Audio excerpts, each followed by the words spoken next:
Assalamualaikum warahmatullahi wabarakatuh. Alhamdulillah wa syukurillah la haula wa la quwwata illa billah. Alhamdulillah wa kafa wa salatu wassalamu ala rasulil mustafa habibina wa sayyidina wa maulana wa ala alihi wa sahbihi wa man tabi'al huda. Faqala tabarakallahu ta'ala ya ayyuhalladzina amanu taqullaha wa qulu qawlan sadida yuslih lakum a'malakum wa yaghfir lakum dhunubakum wa man yuti'illaha wa rasulahu faqad faza fawzan 'azima. Usikum bittaqwallah wa fazal muttaqun. Hadirin hadirat, bapak-bapak, ibu-ibu yang dimuliakan Allah, kita bersyukur pagi hari ini bisa dikumpulkan Allah di majelis yang mulia. Luqman Al-Hakim menjelaskan bahwa majelis ini hanya ada dua di dunia. Pertama adalah majelis ilmu, dan kita diperintahkan untuk sering menghadirinya supaya dibarokai dan didoakan oleh para malaikat. Dan yang kedua adalah majelis-majelis syaitan, yang mana kita diperintahkan untuk selalu menghindar.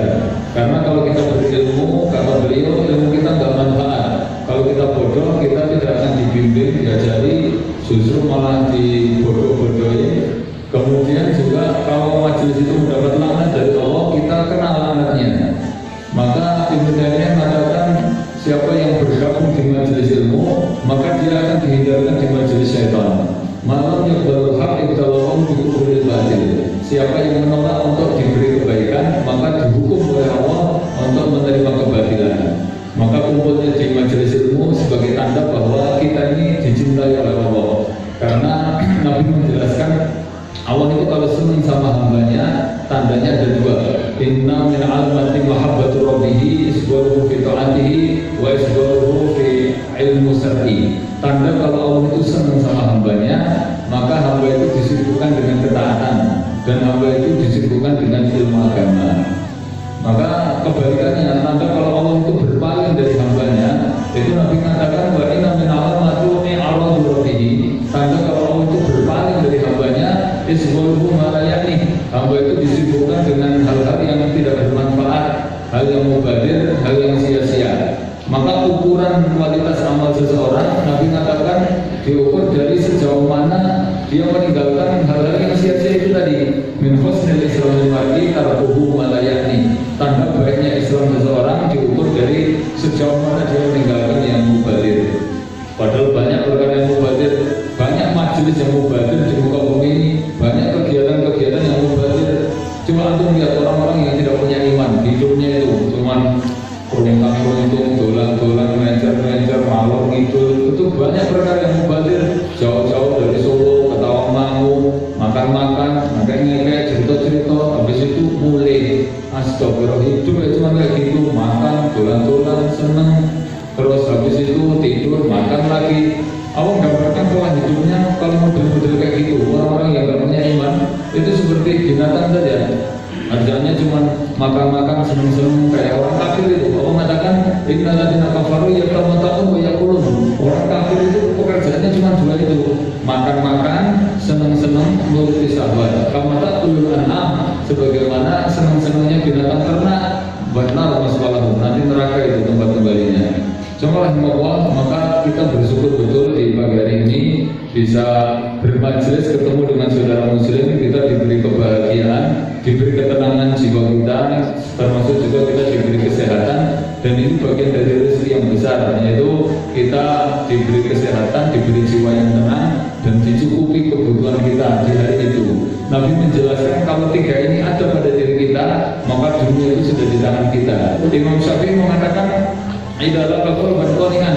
Kalau kamu itu punya hati yang nompo, nerimo, qanaah terhadap pemberian Allah Ta'ala itu, yaitu anta ma'al malikun sawa. Kamu dengan raja sama. Apa bedanya? Raja, siapa sekarang raja? Di sana boleh raja dua mobil 400 sama antum sih mobilnya satu. Apa bedanya? Sama, yang dipakai cuma satu. Kemudian dia punya rumah segedenya sampai 4.000 meter. Itu rumah kabeh itu.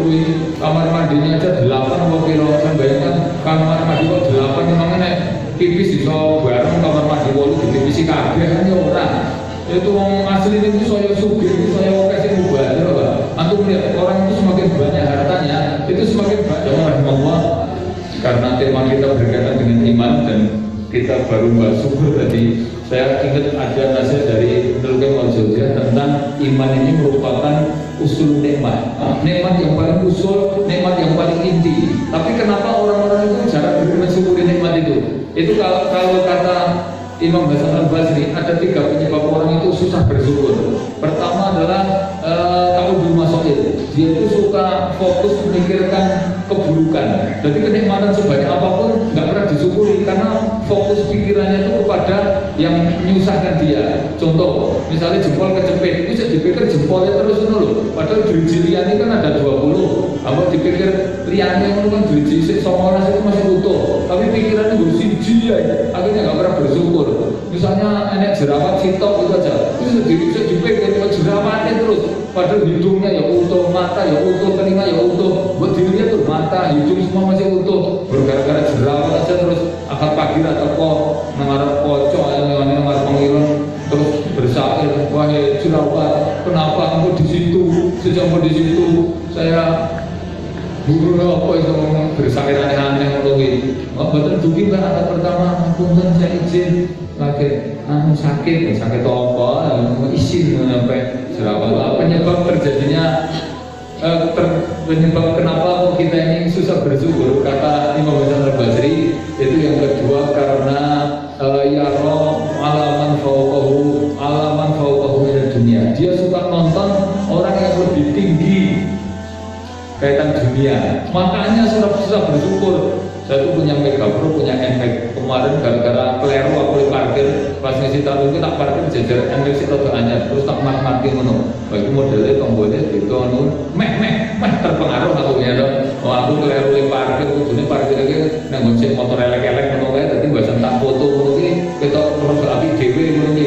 Itu memang cara bersyukur itu jangan sampai kita melihat orang yang lebih tinggi dari kita padahal aslinya antum itu jauh lebih baik darinya. Kalau kita itu nonton orang lain yang lebih rendah dari kita, kita nanti merasa jauh lebih baik. Kita tuh nggak sendiri, ribuan orang Pak yang jauh lebih rendah dari kita.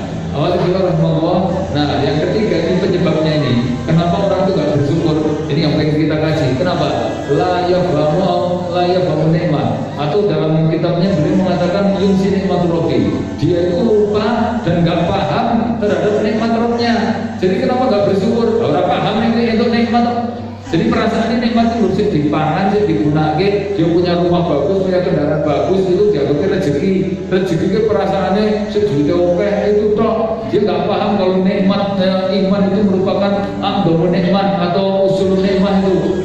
Nikmat kata Ibnu Qayyim terbagi 2. Ada usul nikmat itu nikmat intinya nikmat atau nikmat yang paling pokok. Yang kedua furun nikmat cabang. Misalnya punya mobil itu nikmat cabang itu. Kemudian anaknya lucu-lucu, gemes ngurutan itu ya nikmat memang rezeki ya. Tapi itu nikmat cabang. Punya istri solehah itu nikmat cabang. Punya rumah bagus, punya tetangga baik, kemudian duit melimpah, sapinya wakeh sampai saben RT dititipi, kemudian sawahnya juga pirang-pirang patok. Itu nikmat rezeki juga, tapi rezeki cabang. Kenapa? Karena orang kafir juga dikasih Pak. Orang kafir juga punya duit, orang kafir juga punya sapi, orang kafir juga punya anak, orang kafir juga punya istri, orang kafir punya mobil. Tapi ada nikmat usul yang itu tidak diberikan kecuali hanya orang-orang yang dicintai. Nabi mengatakan innallaha yu'ti dunya ala ma yuhibbu wa ma la yuhibbu. Sesungguhnya Allah memberikan dunia ini kepada orang yang disenangi sama yang enggak disenangi. Walaupun enggak disenangi, bahkan musuh Allah saja diberi, bahkan binatang aja diberi. Kalau kita dapatnya nikmat itu seperti yang Allah berikan ke orang kafir, berarti itu enggak ada pengkhususan, itu belum punya nikmat yang inti. Wa inna wa yu'ti dunya wa inna wa yu'ti din ala yuhibbu. Dan Allah berikan ya kenikmatan ilmu agama ini ya hanya kepada yang dicintai. Dalam riwayat lain wa inna wa yu'ti iman ala ma yuhibbu. Dan Allah memberikan keimanan hanya kepada yang dicintai. Nah, dari hadis ini kemudian Ibnu Qayyim mengatakan intinya nikmat ada 3. Pertama adalah nikmatul iman, nikmat keimanan. Yang kedua nikmat ilmi, nikmat ilmu syar'i, ilmu agama. Yang ketiga adalah nikmatuddin atau fursah fiddin, nikmat punya kesempatan untuk menjalankan din Islam.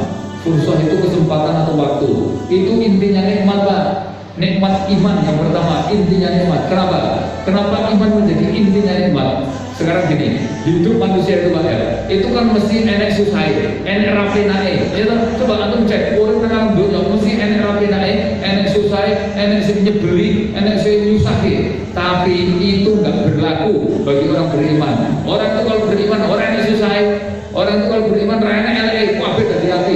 Nabi sampai ngomong gini, ya ajaban di amril mukmin. Orang mukmin ki jan ajaib tenan, dapat gitu loh. Kenapa? Ini karena amruhu khairun kullu. Karena semua yang menimpa orang mukmin itu jadi kebaikan. In asabahu sarra sakara fa kana fadlahu. Kalau dia mendapatkan kelapangan, kesehatan, kebaikan, bojo ayu, lapang, sugih dan sebagainya, syakara fa kana fadlahu. Dia bersyukur dan itu baik untuk dia. Wa in asabahu dharra, kebalikannya. Kalau dia mendapatkan kesulitan, kesusahan, misalnya bojone rapate ayu, apa sempit, apa sakit, sobaro, dia sabar, bahkan khairul lahu, dan itu baik untuk dia.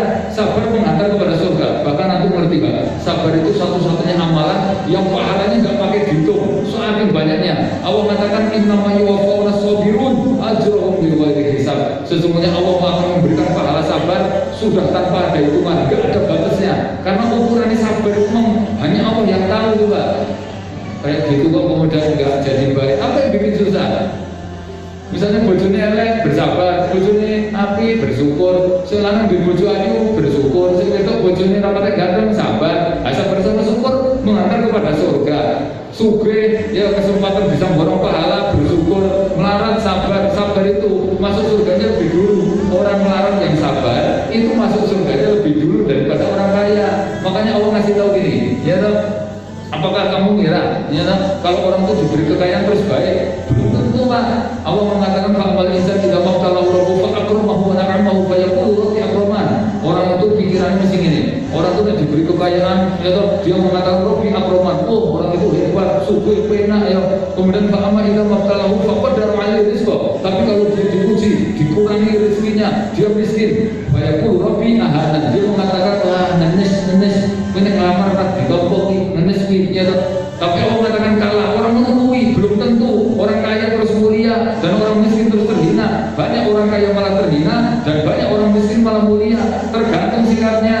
Jadi kaitan dengan ayat ini, itu sampai Ibnu Katsir membagi manusia ada 4 klasifikasi. Orang yang dimuliakan Allah karena punya kekayaan, karena bersyukur. Yang kedua, ada yang dihinakan padahal dia diberi kekayaan. Diberi kekayaan tapi terus dihinakan karena dia sombong.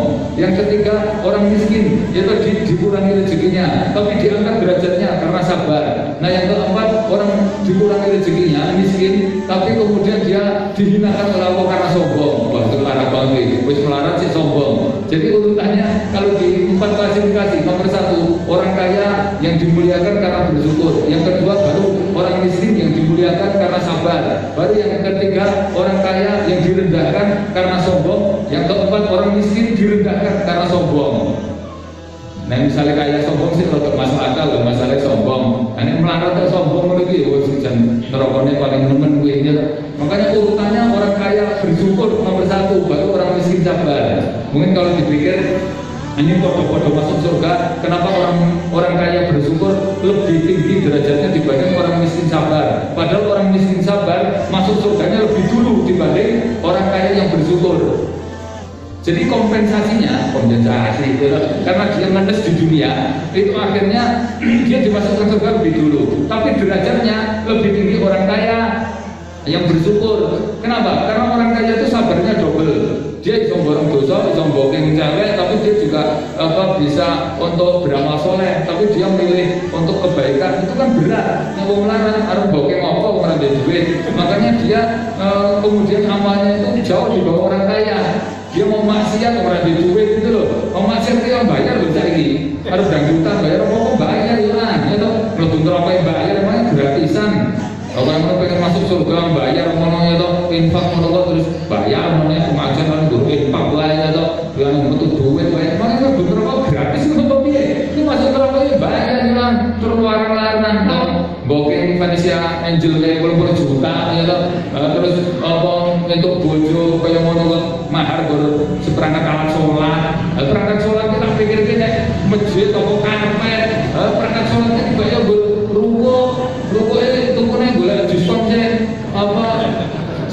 50%. Kalau kayak ngono terus itu gratisan dia menikahnya dengan amanah dari Allah Ta'ala. Kok didolimi bojone coba? Apa ora penak dari orang mukmin itu? Apa istilah rahmatullah. Jadi ini kenapa orang mukmin itu nikmatnya paling tinggi? Karena dia menikahi segala sesuatu itu menjadi kebaikan. Pokoknya pakai dari api. Kan manusia itu cuma berpasangan antara 4 hal. Kata Ibnu Qayyim gini Pak, orang mukmin itu cuma berpasangan di antara 4 perkara. Luzum dinas ayakuna arba'an. Manusia orang beriman itu nyandang 4 perkara. Ayakuna nikmatan falyaskur. Pertama nikmat maka adalah disyukuri. Yang kedua ayakuna musibatan falyasbir. Musibah maka adalah sabar. Yang ketiga ayakuna ta'atan falyastamir. Taat maka adalah istiqomah. Kemudian yang keempat apa? Ayakuna dzunuban falyastaghfir. Dosa maka adalah istighfar. Sandangan kemudian ya papan itu namanya nikmat, musibah, ketaatan sama dosa. Uripe pasangan nek itu nikmat itu musibah, nek taat yo maksiat. Lah kalau antum punya 4 amalan, ini orang mukmin punya 4 amalan, sabar, syukur, istiqomah sama istighfar, sudah 4-4-nya jadi kebaikan. Syukur ketika nikmat, sabar ketika musibah, istiqomah ketika taat, dan istighfar ketika dosa. Apa yang bikin susah? Bu, apa yang bikin susah? Malah dolan HP ya. Aku ora kepepet dolan HP, mau HP muni eta pateni ya padahal sing ngobel satu lho ini dari misi ini ora paranane bareng ya. Itu apa yang bikin kita susah coba? Pena dari orang mukmin itu nikmat yang paling besar maka disebut usul nikmat iman ini. Ini alasan yang pertama. Yang kedua, kenapa iman menjadi usul nikmat? Itu yang kedua, bahwa lawan dari iman itu kafir, Pak. Kalau antum nggak punya iman, kafir di sisi Allah Ta'ala, dan orang kafir itu nggak ada harganya. Kita itu bermartabat tuh karena Islam, karena keimanan itu akhirnya kita bermartabat. Kita dimuliakan karena Islam, Pak. Antum nanti kalau mati nggak bawa iman, bawa ngedol seluruh dunia toh sampai bumi ini, misalnya gadek emas, itu kemudian untuk nebus iman nggak bisa. Allah mengatakan gini. Innal ladzina kafaru wa matu wa hum kufar. Orang yang mati dalam keadaan dia kafir, fala yuqbalu ahadun minhum ardi tahawan. Maka dia tidak akan bisa nebus iman itu walaupun dengan emas berat bumi. Antum ngerti berat bumi berapa? 678.000 triliun ton.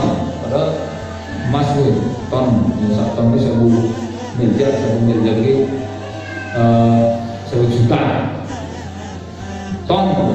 Padahal sak ton itu 1 kilo. 1 kilo itu 1 gram. Nah, 1 gram ini masih 500 gram itu bayangin. Jadi itu masuk berat bumi itu tebus iman itu nggak bisa. Bahkan dengan anaknya lebih mahal iman daripada anaknya ibunya. Allah mengatakan yubasurunahum yawadul mujrimin. Kamu tonton itu Pak, nanti para pendosa itu orang-orang yang nggak bawa iman, ya toh. Lalu ketika dia nanti di akhirat itu ngerti adab dibentangkan di depan mata dia. Yawadul mujrimin law yaftadi min adabin yawma idin dibani. Ketika melihat adab, dia pengen memohon kepada Allah, ya Allah berilah saya iman dengan menebus bibanihi, anaknya. Ya Allah ini anakku, silakan ya kamu siksa dia, sepenting saya bisa selamat. Untuk dapat iman dia korbankan anaknya, wa ummihi, ibunya, wa sahibati, istrinya. Jadi istrinya, ibunya itu 3 makhluk yang paling dicintai. Anaknya, ibunya, istrinya itu dikorbankan ya kepada Allah Ta'ala demi untuk mendapat iman. Neneng dunia demi untuk anak, seluruh dunia kita korbankan. Cuma Allah, ini yang kedua. Yang ketiga, kenapa nikmat iman itu menjadi usul nikmat? Ini menarik sekali bahwa Allah sebutkan iman itu yang menjadikan seluruh amal kita dicatat oleh Allah Ta'ala, dicatat oleh malaikat. Padahal antum melakukan amal yang sama sebagaimana yang dilakukan oleh seluruh manusia. Contoh, manusia itu ya, orang kafir gitu saja. Seluruh manusia, mau kafir, mau muslim, mau penjahat, atau orang dolim, orang fasik, kafir melakukan sama. Apa itu? Tidur, mandi, siwak, sikat gigi, jalan-jalan, kerja, menikah. Itu kan pekerjaan semua manusia, ya. Tapi orang beriman, dia nikah, dia tidur, dia mandi, dia kerja, podo-podo mangkat jam 6, podo mulai jam 12, podo keseli. Itu kan orang kafir itu nggak ada nilai apa-apa. Orang beriman nilainya ibadah. Karena ibadah, kata Ibnu Taimiyah, itu adalah ismun jami' likulli ma yuhibbu wa yarda. Ibadah itu nama dari seluruh aktivitas yang Anda melakukan, apapun namanya, yang penting yuhibbu wa yarda, dicintai Allah dan diridhoi sesuai dengan sunnah. Dohiron wa batinan, mbok ketok apa ora ketok, minal aqwal wa afal, ucapan apa perbuatan. Terus yang kedua, ucapan apa perbuatan kita, ketok apa ora, padahal omongan manusia yang dilakukan manusia kan cuma omongan sama perbuatan. Omongan itu enten omongan sing ketok, enten omongan sing ora ketok, omongan yang jelanti gitu loh. Perbuatan juga terbagi dua, ada perbuatan sing ketok, contohnya sholat, zakat, jihad dan sebagainya. Ada perbuatan sing ora ketok, misalnya perbuatan hati, niat, tawakal, sabar, itu amalan-amalan hati. Lah apapun yang antum lakukan, mbok ketok, mbok ketok, mbok perbuatan, mbok ucapan, sing penting diniatkan mencari ridho Allah, itu dinilai ibadah. Kata Ibnu Taimiyah begitu. Nah, orang kafir yang nikah, antum nikah. Orang kafir punya anak, antum punya anak. Tapi orang mukmin punya anak, pahalanya gede banget, rezekinya gede banget. Karena anak itu mengangkat derajat di surga. Kalau dia meninggal ketika melahirkan anaknya, mati masuk surga itu. Kalau dia punya iman. Jadi orang yang mati masuk surga karena melahirkan, mati tenggelam itu dikatakan mati sakit. Kalau punya iman, ada iman ya, mati kena tsunami, tetap mati tidak dinilai syahid itu. Saya tuh kali ingat dulu ada ustadz yang TV kayak ketika diwawancara gimana kaitan dengan korban longsor, semua korban longsor, korban tsunami mati syahid. Ya bener, nek punya iman. Nah, itu harus tak jelaskan menurut orang jelaskan. Kamu kafir mau mati syahid. Kamu isirin barang kelelep terus mati syahid menurut kamu kafir barang kelelep terus mati syahid. Orang jelas, jadi mubalek masih jelas menurut. Jelasin neng TV dan ditonton mau oke masalahnya. Neng kan saya nonton di kongsi ini. Karena neng TV kan ditonton mau oke. Aku yang hanya dipikir atau nyoting aku, nyoting tak jelaskan menurut. Masalah saya disoting ya ngomong-ngomong bahaya. Masalah apa sih diwawancara yang aku lah ngomong. Jadi itu Allah sampai mengatakan gini Pak, semua manusia rugi. Innal insana lafi khusrin illa alladziina amanu. Itu yang menarik, kecuali orang beriman. Kenapa orang beriman gak rugi? Karena seluruh aktivitasnya, semua orang itu melakukan, itu kan orang beriman dinilai pahala. Sementara kalau orang lain tidak. Alhamdulillah rahmatullah, itu luar biasa. Usul nikmahnya itu di situ. Kita kan baru sadar, terus gini lagi ini ya, coba kalau antum urutkan nikmatnya iman itu dan bersyukur, itu kan kudu dijelaskan. Besok bersyukur buat iman, nanti kita jelaskan cara mensyukuri iman itu ya. Pertama urutannya, Allah itu kalau menciptakan kita, ya diciptakan jadi kayu apa jadi benda mati kan bisa. Tapi Allah ciptakan antum jadi benda hidup, itu nikmat yang paling besar. Pertama, maksudnya nikmat urutan yang pertama, antum diciptakan tidak jadi benda mati, benda hidup. Kemudian benda hidup kan ada binatang, ada kambing, ada manusia. Allah pilih antum tidak jadi kambing, kan bisa loh. Allah menjadikan antum binatang kan bisa. Terserah kehendak Allah kalau berkehendak kun banyak pun jadi, tapi Allah tentukan antum itu dipilih jadi manusia. Nah, padahal proses untuk jadi manusia itu Allah temukan bapak dan ibu kita. Nanti ditemukan pun harus nikah. Setelah nikah terjadi hubungan pun tidak mungkin sekali langsung jadi. Misalnya sekali jadi itu berapa juta calon bayi yang mati, yang terpilih antum. Misalnya sekali hubungan 8 juta. Kalau dalam ilmu biologi dulu saya pernah belajar ini kalau kayak masih aku betul belajar ini itu kan sekali hubungan itu sekitar 8 juta sel sperma yang berlomba-lomba untuk nembus ke rahim atau ovulnya itu supaya jadi manusia itu. Berarti 8 juta itu yang terpilih antum, berarti antum itu masuk eliminasi dari 8 juta itu yang terpilih antum. Coba kepada bersyukur orang tua. Lalu kemudian setelah lahir jadi manusia. Dan manusia itu antum dipilih lagi jadi orang Islam. Coba kalau misalnya antum itu lahirnya di Vatikan atau Amerika terus gak kenal Islam, karena manusia yang nongkrong di muka bumi ini, agamanya bukan Islam, wae. Bahkan orang Islamnya itu menurut data statistik saya browsing itu ternyata jumlah penduduk seluruh manusia di muka bumi ini sekitar 7,8 miliar. Itu yang Muslim cuma 2,9 M. Bukan ember, miliar itu 2,5 M itu berarti sekitar 3.000-an juta itu aja. Nah, kalau 3.000 juta atau 2.900 juta itu terus antum kepilih yang masuk rombongan 2,9 itu. Siapa yang menentukan antum bisa masuk rombongan 2,9 JT itu? Coba kalau antum misalnya daftarnya ikut rombongan sisanya, misalnya lainnya nomor Brazil atau yang pusat maksiat itu. Nah,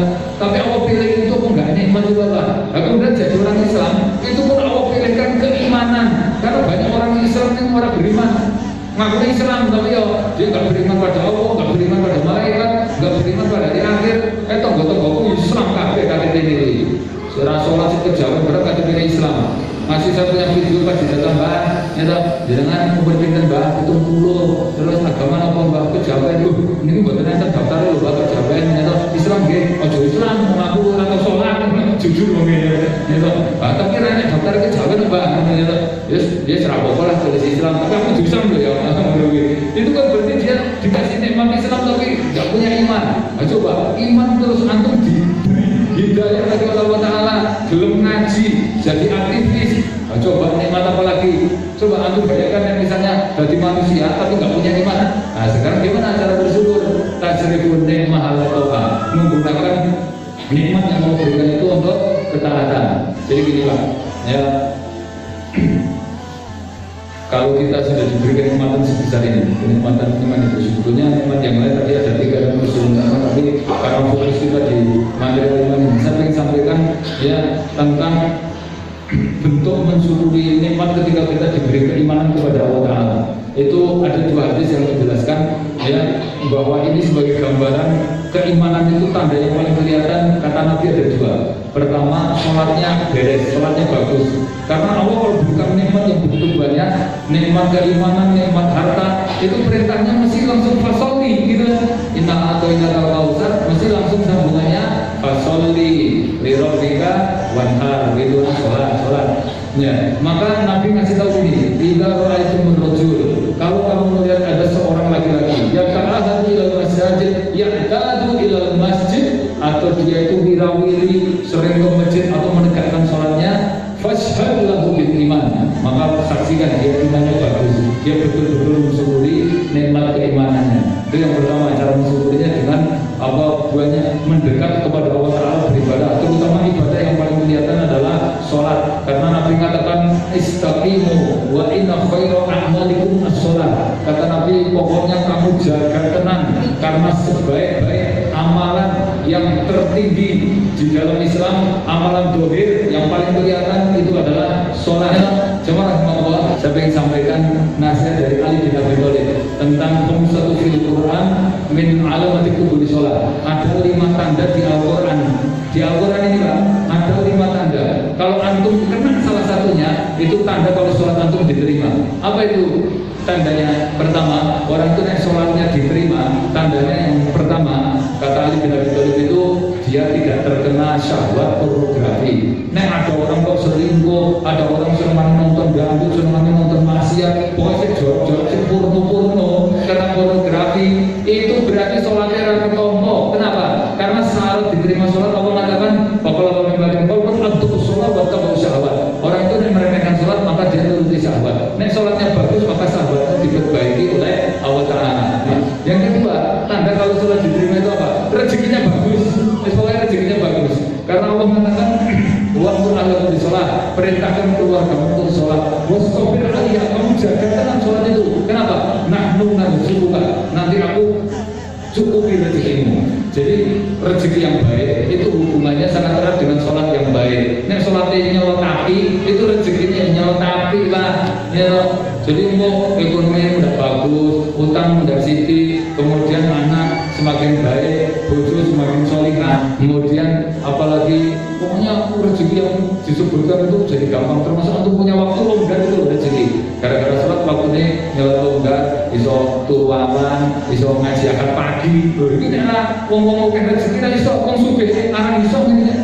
Saking sugih ngono malah liyane muarid. Ngomong sugih itu nggak ada pulang kok. Maka kosong dia esok mana aku ngopi cerita dolan-dolan ngono wong itu ngarit balik Indo, balik nyanggal, baru-baru ahad pagi ra iso, pokoke duit masalah pokoke tender, pokoke pekerjaan, pokoke kegiatan, ra iso ngopo-ngopo. Liyane nggur ngantor ae. Nek ra ngono nggur nunggu toko ae wis uripe dadi budak toko enggak sadar, dadi budak kantor enggak sadar. Hanya antum iki kok enggak longgar loh, hanya ini gua balik watane malah nyoto tambah lega meneh berarti rezeki oke itu. Kemudian yang ketiga, kita ada kalau sholat diterima itu kata Ali bin Abi Thalib itu apa? Orangnya dermawan. Karena setiap sholat itu sambungannya mesti mengeluarkan duit, mesti sambungannya itu. antum cek perintah sholat di Al-Quran itu ada 5 tempat atau 4 tempat itu semuanya setiap pagi musola sambungannya wa'atu zakat. Siapa bayar zakat mesti langsung nyambungnya bayar zakat. Sholat mesti disambung dengan mengeluarkan harta. Itu menunjukkan bahwa sholat nek bagus, nek diterima itu wong ini lomo, gampang atau itu. Nek orangnya pelit, walaupun rajin masjid beli bantuan orang metu seteruk ya orang yang belumi kotak lewat yang disuruh rumah sakit mau orang kotak income nih ya disuruh nah yang terakhir ini bahwa kalau sholat diterima itu kata Ali bin Abi Thalib itu dia tercegah dari kemungkaran dan maksiat. Ada enggak? Misalnya tiang itu sholat tapi judi sejalan. Wong sholat di masjid yang baru nyolong sejalan. Ada enggak? Nek ada, sholatnya udah bertompok. Karena ayatnya jelas inna sholata tanha anil fahsya wal munkar. Sholat itu nanti akan bisa mencegah kemungkaran. Kalau ada orang sholat si korupsi, fahsya itu dosa kecil, zina, mencuri, mabuk, kemudian bunuh, terus apalagi ya dosa-dosa kecil sih hukumannya itu nggak cukup istighfar gitu loh. Nah kalau dia sholat tapi tiba selingkuh, sholat tapi korupsi, sholat tapi nyolong, sholat tapi kemudian dia judi sejalan. Cuma rahmatullah sudah jam 7 ya, semoga bermanfaat.